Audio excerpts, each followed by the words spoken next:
Hello and welcome. It's Frances here. Thank you for coming back to my channel. If this is your first time here, I bid thee welcome. There is a subscribe button below if you would like to help and support my channel so I can do lives, as well as a bell to be notified when I upload more videos, which I do on a rather ad hoc basis, and also on a whole range of subjects. So I'm coming to you from Ghana country here in Adelaide, South Australia, and as such I would like to acknowledge the Ghana people of the Adelaide Plains as the traditional custodians of this land, and in doing so pay my respects to their elders past, present and emerging. So this video is, and I don't know what the correct term is that you use these days on social media. It's not a vlog or whatever, but it's a response to Emilio's comment, which was left on a posting that, or a video that I'd done about 9 months ago. I think his comment was more recently in relation to whether I'd recommend this book when it comes to high or ceremonial magic. Before I do, I just want to do sort of, it's not really a disclaimer, but just a reminder to people when it comes to book reviews, and we'll listen to someone else's book reviews because it seems to be very popular these days. And you also, I suppose we all check it out, Amazon and Goodreads and those other places as to when it comes to books, because some of them can be quite expensive. And there's also so many around. But book reviews are largely based on a person's opinion. That might sound quite, normal, but you need to keep in mind that they may not have gotten what the book is about, or the book may not have been what they were seeking. And I say that probably because I'm a little bit sensitive with respect to reviews left for my book, Dark Goddess, on Amazon in particular, one by a gentleman who just completely dismissed it as not appropriate for men, which I strongly disagree. And so do the gentleman who also reviewed my book, which I found rather ironic that someone else would come up with that sort of black and white statement. And the other review was in relation to the, and I quote, and it still makes me a bit of a giggle, I guess, or it is rather amusing. Someone complained about the New Age poetry. Now, apart from the invocations that I wrote that I mentioned are optional, a lot of the, quote, New Age poetry in this book are actually excerpts from ancient hymns.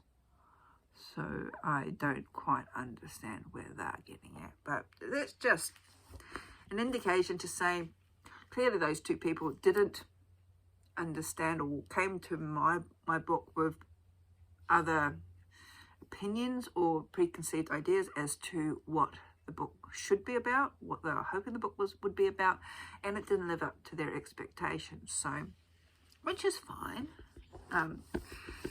You have to be a little bit thick-skinned as being an author to, because you're going to get negative comments all the time.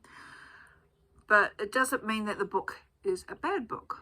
Well, I don't think so anyway. I spent 10, 15 years on this material. So when it comes to someone wanting my opinion on a book, I just want to sort of put it out there. These are my opinions. You could ask someone else and they could come up with their own opinion themselves. So on other social media platforms, I did mention that I couldn't actually remember this book.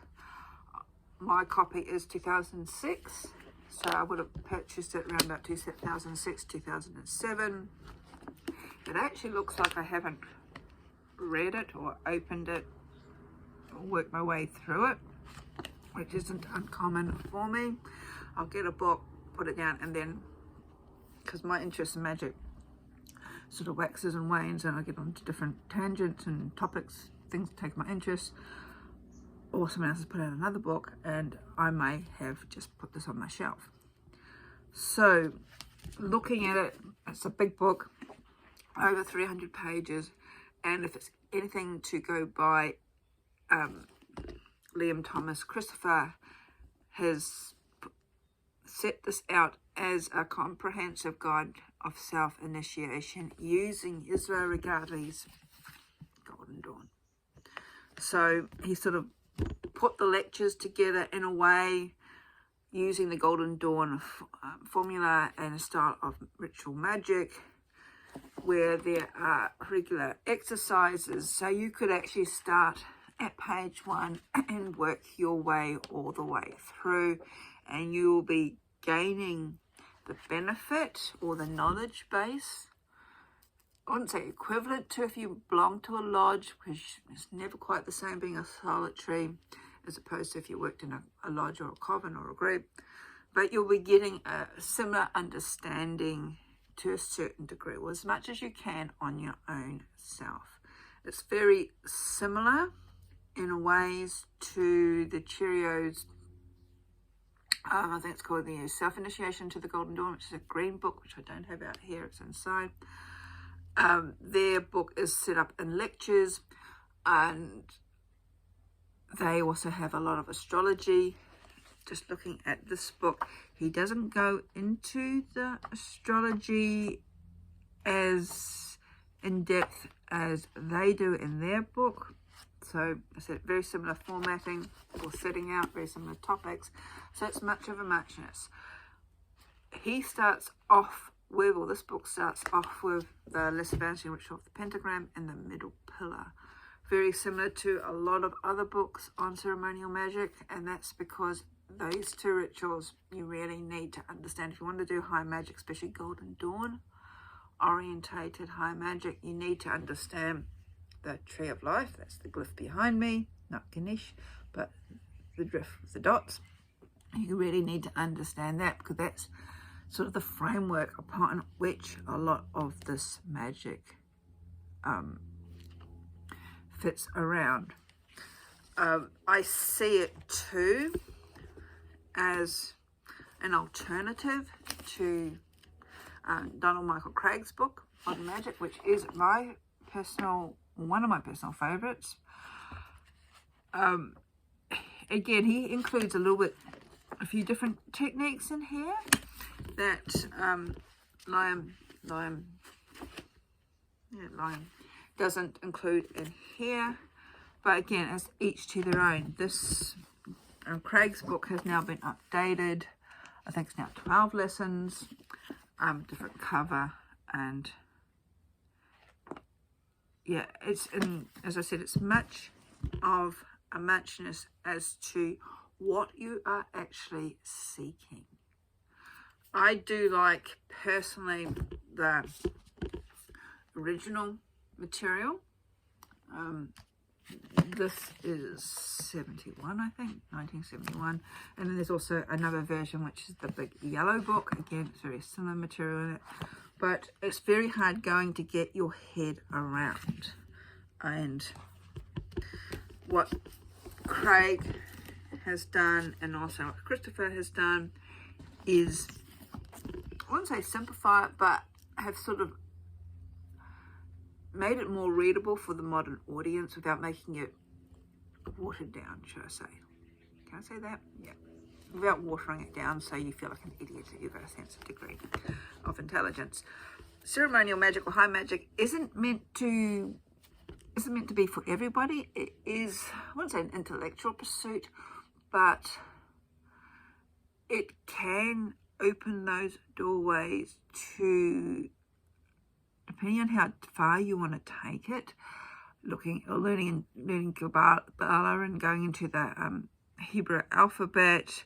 And I said there's the astrology, that there's the tarot, there's a whole kit and caboodle added to it when we're just looking at this glyph here, and various rituals and ceremonies as well. And it gives you a nice alternative with these books if you do not have a lodge setting, which I think Israel, he published the papers, but again, these papers were more sort of focused on a lodge setting. But Kraig and Christopher's books are sort of set for the solitary person. Do I have any issues with it? just a couple minor things, I guess, or just one minor thing, and that could be just looking at how I was taught. He has Gavura and Gijula. I was taught Gabura and Gijula. So that was just one thing. I also change my archangel placements around, and that's just a personal thing for me because I'm here in the Southern Hemisphere. I have Michael or Michael in the north because that's where our fire is here in the Southern Hemisphere, and I have Uriel placed in the south because that's winter earth, our dark water. Northern Hemisphere, Uriel is in the north, and Michael, I double think there, Michael is placed in the south. And that's interesting because Peregrine Wild Oak, who's actually based in Perth, who lives on the other side of the country here in the Southern Hemisphere, doesn't change them around, which I find rather interesting. And I think I mentioned this to Peregrine when I met him a number of years ago, and he gave me an explanation as to why, and I honestly can't remember. I also change Gabura and Gijula around when I do the Kabbalistic cross. That's just based on my teachings, and that going through some of these books could actually be an error that I've inherited.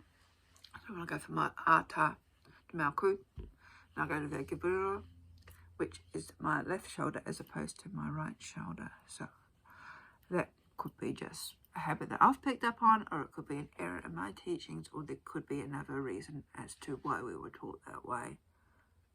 And I've forgotten the reason why. I know in Golden Dawn, when you're walking back, or you're looking at the Tree of Life as opposed to other magical orders, it's like you're walking back into the glyph. So that's why the Sephira are placed in a certain way, which would make sense with Chesed being your left shoulder. That would be Jula, as opposed to Pura, which will be over here on the other right shoulder. So I might have to do some research as to why I was taught the other way around. So that's a big waffle as to, do I recommend this book? Depending on what you're wanting to get out of it, if you're wanting to learn more about the Golden Dawn style of magic or high magic, it carries you through from the lesser banishing ritual of the pentagram, the middle pillar. It does talk about the spheres. It talks about implements, setting up your own temple. It includes the hexagram rite, and carries you through. It does say that it is actually based on the teachings of the Hermetic Order of the Golden Dawn. So at the end of the day, if you're wanting a guidebook that will take you through, yeah, why not? I know these books these days are quite pricey, but yeah, this book seems to be a really good foundational text if you're serious in learning about ceremonial magic. Likewise, I think this book's been redone into 12 lessons now. My book is 11 lessons. Again, this is another weighty tome. This is 500 pages, and it's very similar in that it will take you from woe to go, and it's got some different information to what Christopher has in his book. And then there's also the Cheerios book, Self-Initiation to the Golden Dawn. So I honestly don't think you can go wrong with any of those books if you are serious in learning and practicing high or ceremonial magic. So I hope, Amelia, I hope that's been of interest to you. And thank you for your question. Blessings.